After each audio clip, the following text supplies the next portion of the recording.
Hello. Okay. Yeah. In this part, I'm going to be talking about the electronic production of like beats and sort of sound design aspects in our music.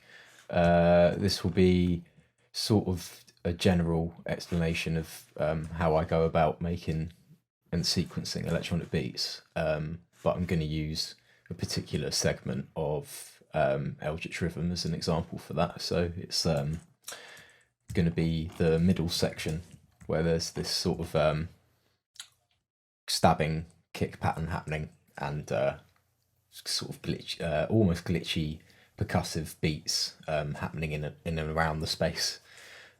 Yeah, I'm not going to sort of recreate exactly what's going on in that track in terms of what the exact sounds are and stuff, because that would just take too long. But yeah, it's just to give a sort of, again, general sense of the approach and the techniques.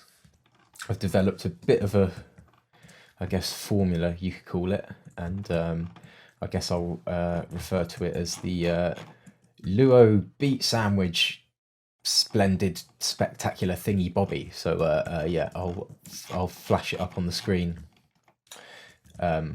in terms of what I mean by that. But basically, I just approach everything and think about it in layers. So we have, I guess you could call, like, the main layer is whatever the acoustic drums are or the real drums, and then the next layer is electronic percussion. So it's going to be all these sort of like bits and blips and yeah, like sequenced beats.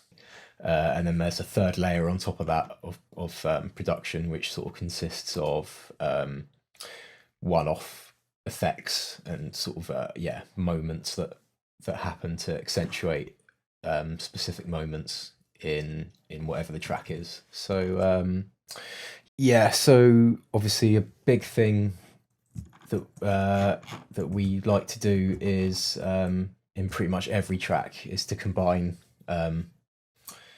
yeah, acoustic drums with electronically sequenced beats, basically, and trying to get the two to share the same kind of sonic space so that they don't feel like they're just slapped on top of one another, kind of thing. They're sort of very much like written and mixed and produced to work together, in the sense that, yeah, you can't quite tell where hopefully anyway, where the overlap kind of starts and ends.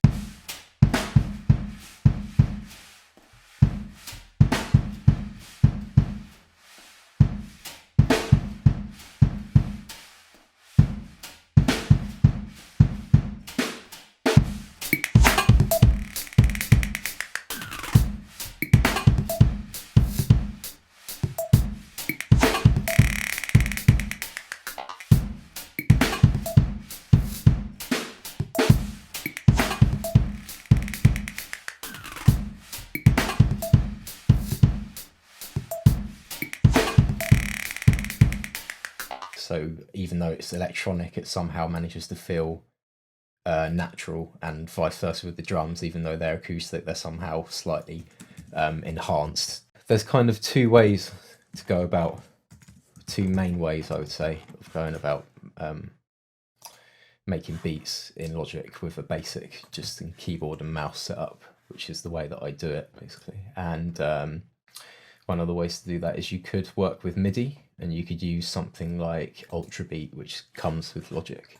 So you could load your own, like all of your own samples onto this. So you could make your own custom kit of sounds, for example, your own little drum machine. And you could program beats and patterns in much the same way as I did for the acoustic drum idea in the first part of the track. So yeah. So that's one way that you can start making beats. But yeah, I just find that's actually how I used to do it when I started out. But it's quite laborious, and to do anything in terms of like audio manipulation and sort of creative stuff, it's a bit more of a pain to do with MIDI, and there's some stuff that you like can't really do so easily without converting it to audio anyway. So basically, I just work with audio now and individual samples. and I basically use Logic's arrange window, this main window, as my sequencer. Yeah, I just like this because it's really flexible and visual. So yeah, everything's just sort of laid out in front of me and it makes sense, and I can individually process all of these tracks with different EQ very easily. I can reverse them. I mean, yeah, you can probably do this with some MIDI plugins as well, but yeah, I don't know. It just keeps things simple, and like I showed you with the approach to fills in acoustic drums in the first video, I'm just going to kind of randomly stagger these out onto grid spaces that the kick and snares aren't occupying. I'm just going to sort of see what that sounds like. It's a bit of a random thing. So. And of course, the second time they happen, let's have them sort of come in elsewhere, you know? So starts there. So it's just move that whole phrase over by a 1/16th note, basically. And then any adjustments, so you can see that that's hitting on. I mean, we can see if that sounds good landing with the kick. And if it does, then we can probably leave it. But yeah, a few of these, we still want to get that thing happening where they're flowing in between the hits. So.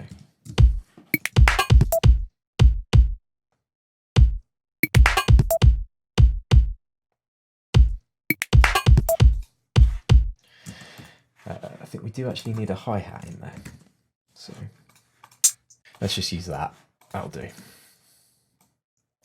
So I'm just going to put that on the quarter notes, which will contextualize the fills a bit more, hopefully.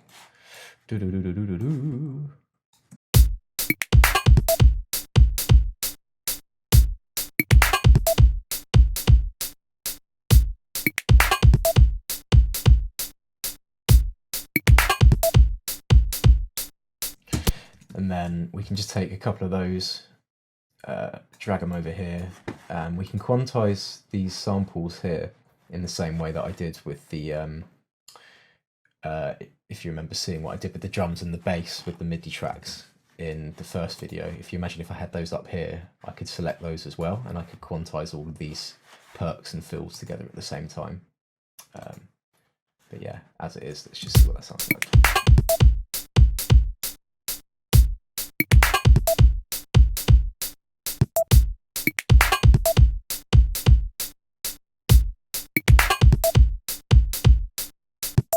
I'll show you how I make what I would consider like a scrape, or like a brrr. I think maybe yeah, this particular sound, or like short ticky sounds, work best, I find, for this technique that I'm about to show you. So if I grab that single sample here, I'm going to copy this one over to there, and then I'm going to copy it out 4 times. I'm going to make that shorter and fill in the space here. You want to make sure that the gaps between each are nice and even, otherwise this will sound a little bit wonky. Then copy that out. You know what, that could almost be drillier. So there.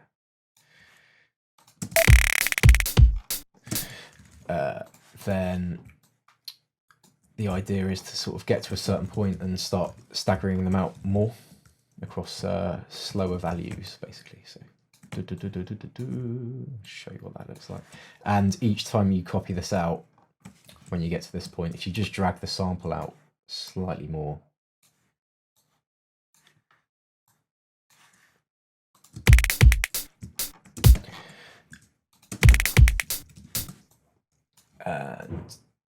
and this last fill I'm going to make go into triplets.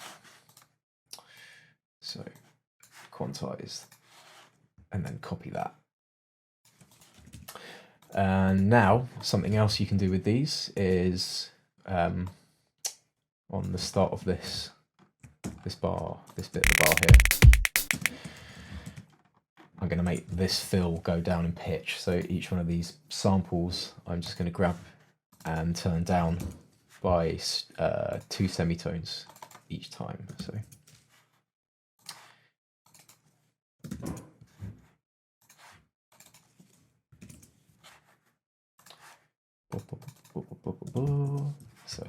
next thing is to highlight all of those. Right click and hit bounce in place, and this will create so it's created its own audio file for that whole thing. So now I can draw a fade on it, so I can control the envelope of that as it slides in. I could also, if I wanted to, have that speed up. So I'll just show you what each sounds like. Okay, or I could have it do that, which is a little, if I make that more. Okay, I sort of prefer this. It sort of rises up to come in, so it's sort of, yeah, the envelope of it rhythmically flows across this this passage here.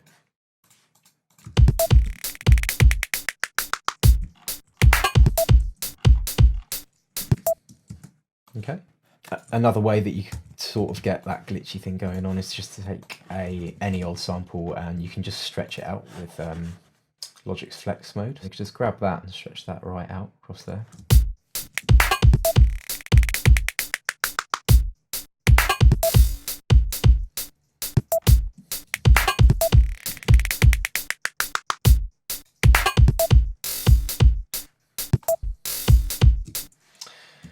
You could bounce that one in place, reverse it, pull it back so that it lines up with that hit. You can draw a fade on this to control the volume envelope as well, so that it sort of creates a bit more of a suction kind of effect. Okay, so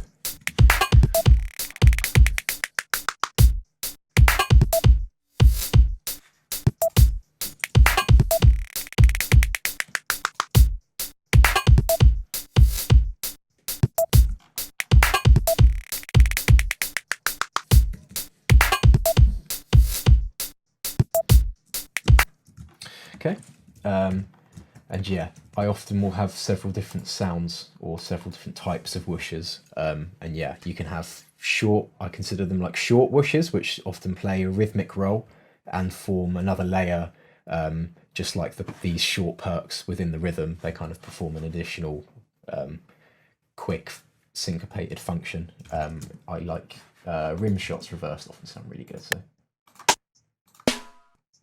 that'll do. So that often works good. Let's just reverse that. In Logic, it's quite easy to just stretch these out to tweak and change the envelope however you want it to be. So if you use polyphonic mode, which tends to be smoother and doesn't sound quite as like as jagged as tempophone mode, these tend to sound great just like behind the snare. So I'll give you an example for that. Sounds like, and yeah, you could have that be longer or shorter. If I can draw a fade on that to make it a little more, or yeah, even shorter. So yeah, it's kind of up to you. It's a taste thing, or what kind of function it's. But you'll hear it if it's in context with the rest of the track and you have other elements going on. You'll sort of know where best to put these things because it will make sense contextually, and you'll be like, oh, it sounds good there, or it sounds lame there. But yeah, you can also have additional ones behaving in between these kicks. So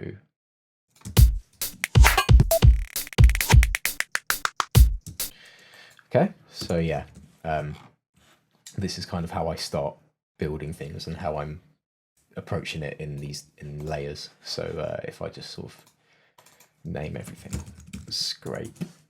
So I'm going to show you a bit of my. I wouldn't usually do this early. I'd usually wait until I've sequenced more and put more hits down and stuff like that. But I'm going to briefly show you my bus routing setup. And this is often very much the same for if I'm mixing a track, or if in this instance I consider this like a writing project. So this is like a creative Logic session.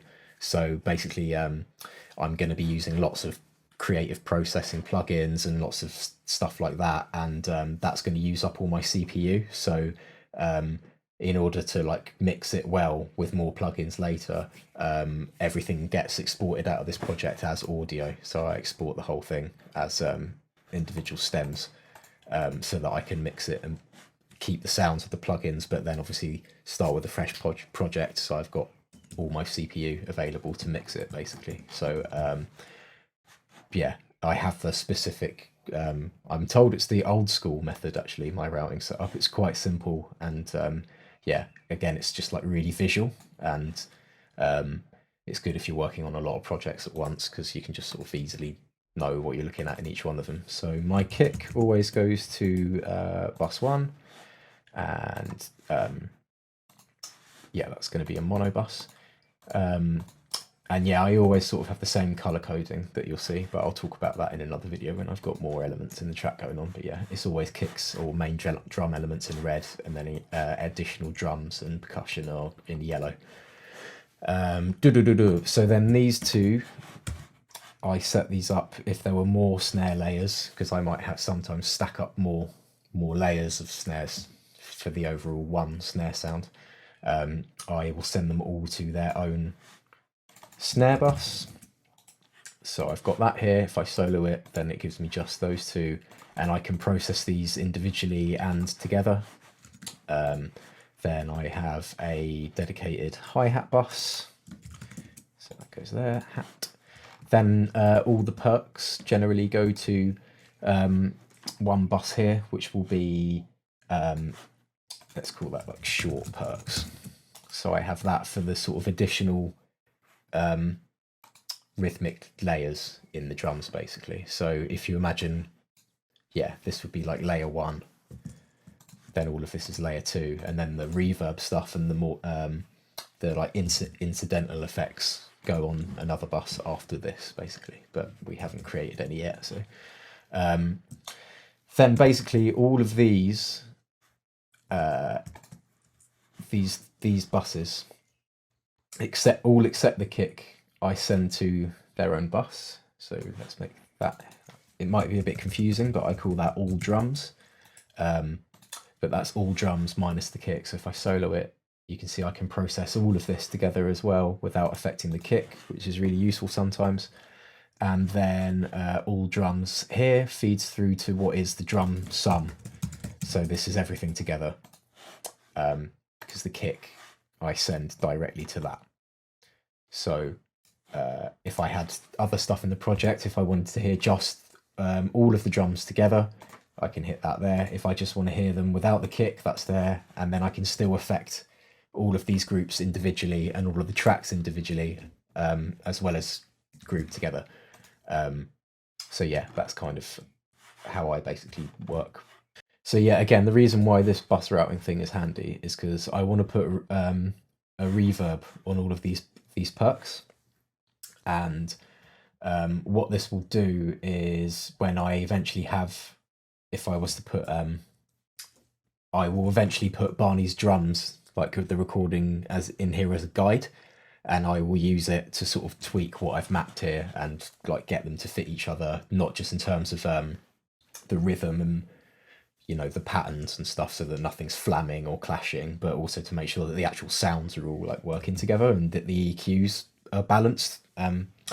But one of the easy things, or one of the things I often end up having to do, is to is to set the electronic drums in a similar sonic space to the acoustic drums, and that basically means putting a bit of very short reverb on them. So yeah, I've what have I just done? That's not the right way to do that. So on the short perks whole bus here, set up a bus here, which means we're going to send all the audio of this bus off to this effect. And yeah, I'm going to put Valhalla Room on it and make it very short, like less than a second of reverb. And I'm just going to blend that in as it's playing, so you can hear what it does essentially. Let's just call that short perk. RVB stands for reverb. That ends up under here, and then we send that to drum sum. And I'm just going to bring some of it in as this is playing. So.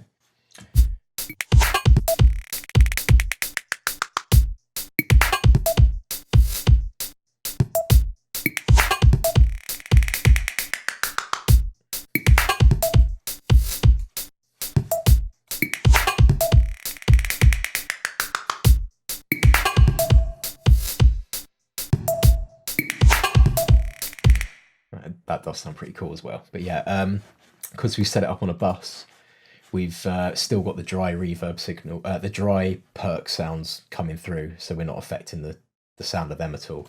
And we can balance it in the mix a lot better. So.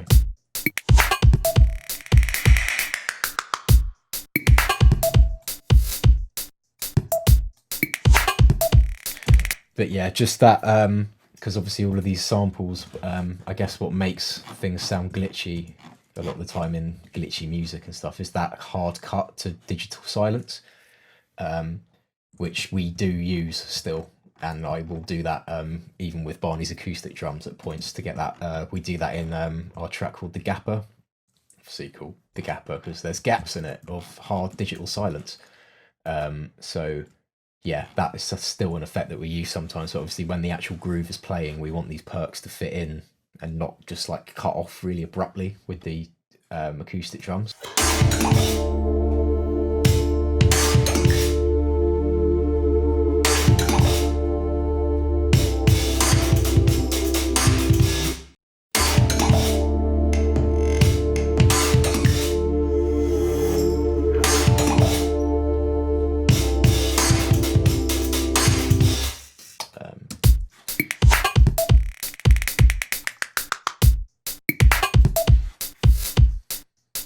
I will often do a lot of the programming like that. You can do it all, by hand, and to get cool glitchy effects. If I copy this out a second time, then one of the ways that you can start to get cool glitchy things happening is to copy out. Let's unmute that again. Get rid of that one underneath it. Just put that there, and yeah. So you can see each one of these hits here. Maybe if I duplicate this track 3 times, I'm going to put one of these on each one of the tracks, and you can put just a different effect on each one of those. So let's have a flanger happen on that one, a bit crusher on this one.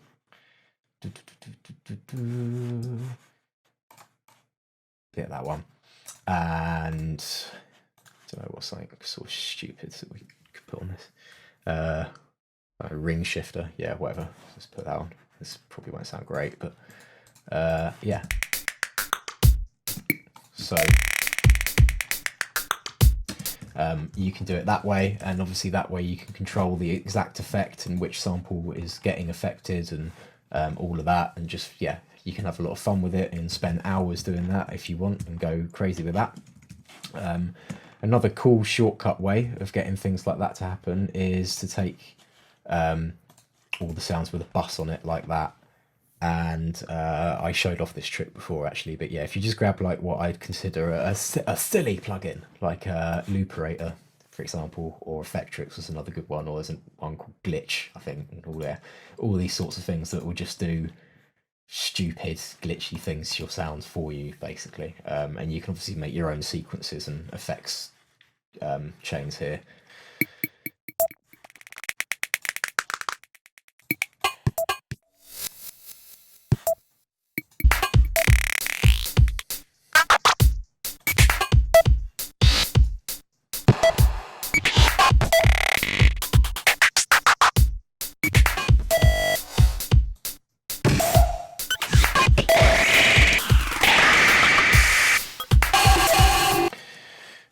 Cool. So yeah, that sort of thing. We can record that. So I just need to sort of remind myself what the process is to do that.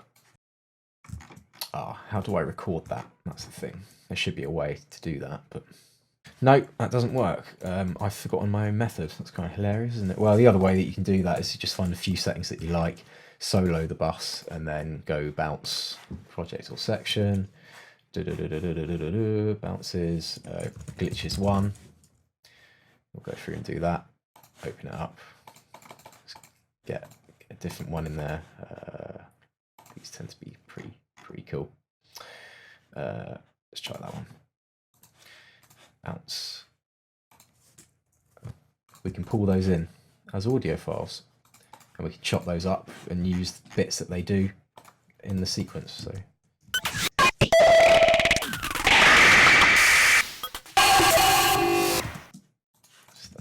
pretty loud. Let's turn it down a bit.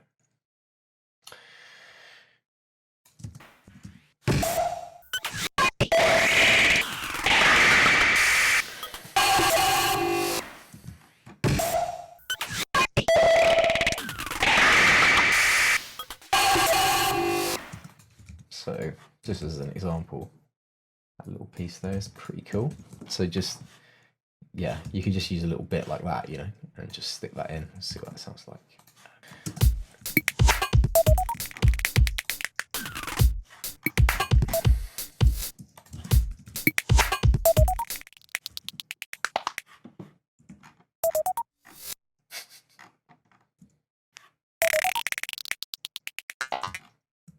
Oh, it's kind of hilarious. That's not something like Crash Bandicoot. Let's try that in.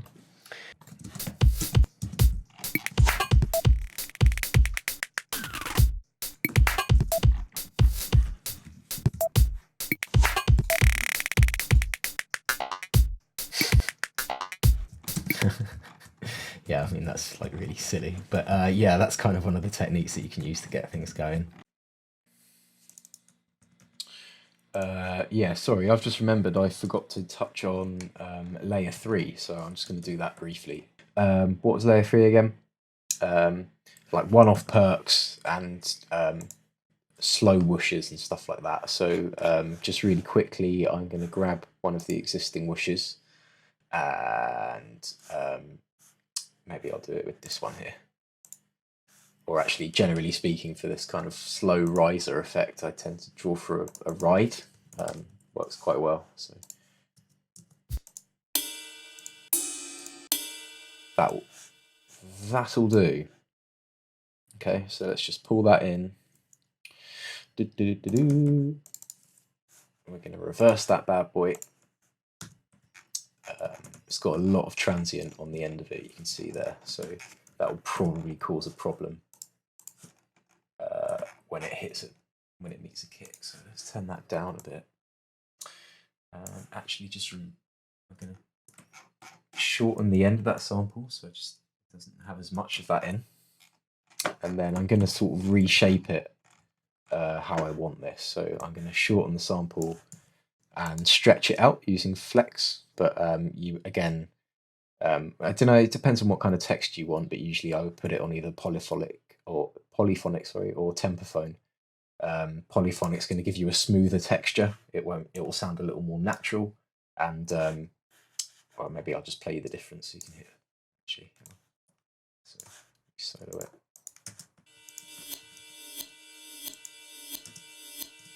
Versus, but you can also do cool things with that. You can change the grain size to get a more sort of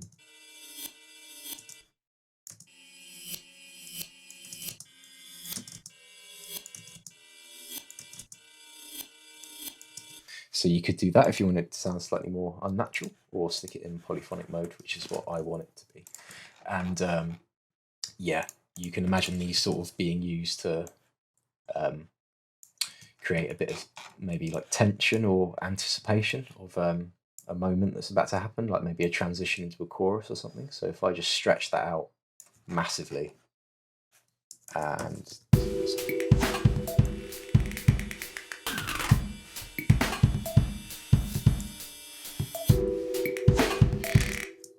you could go one further and put a reverb on that, but something I prefer to do is one of these like one-off incidental effects, and I'll just find a perk that's kind of like really like bloop, like a kind of thing.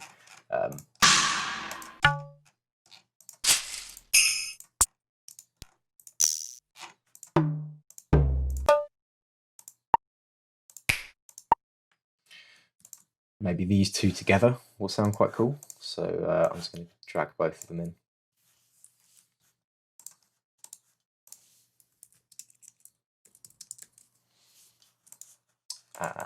Let's turn these both down a little bit. And route them to perks. So they go through the perks bus. And I'm going to create an extra reverb send for these specific moments. Usually I would actually just use VintageVerb, so let's just see what that sounds like.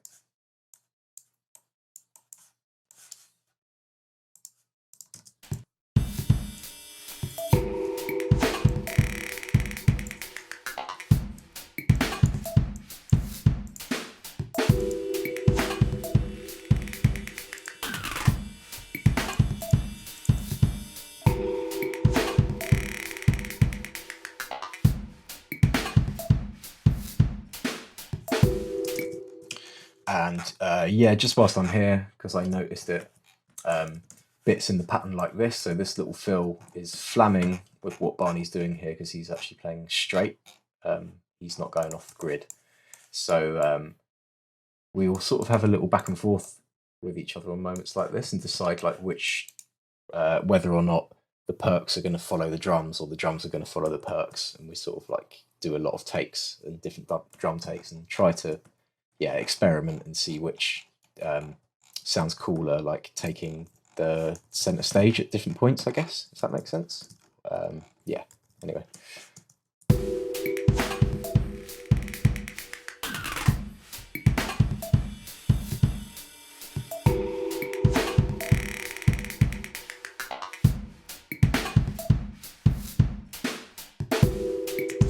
See how that fits better. Yeah, so it's little things like that, basically. Yeah, I think in the next video I'll open up the main mix, the final mix session of the track, and just kind of pick through it and just go through it a little bit just to show you what's going on. And then I think after that we'll talk about how Adam of Physics got involved and how we sort of approach doing a live version of this track and how we do. I'll go into detail about our live setup a bit, basically. So yeah. Anyway, cheers. Thanks for watching.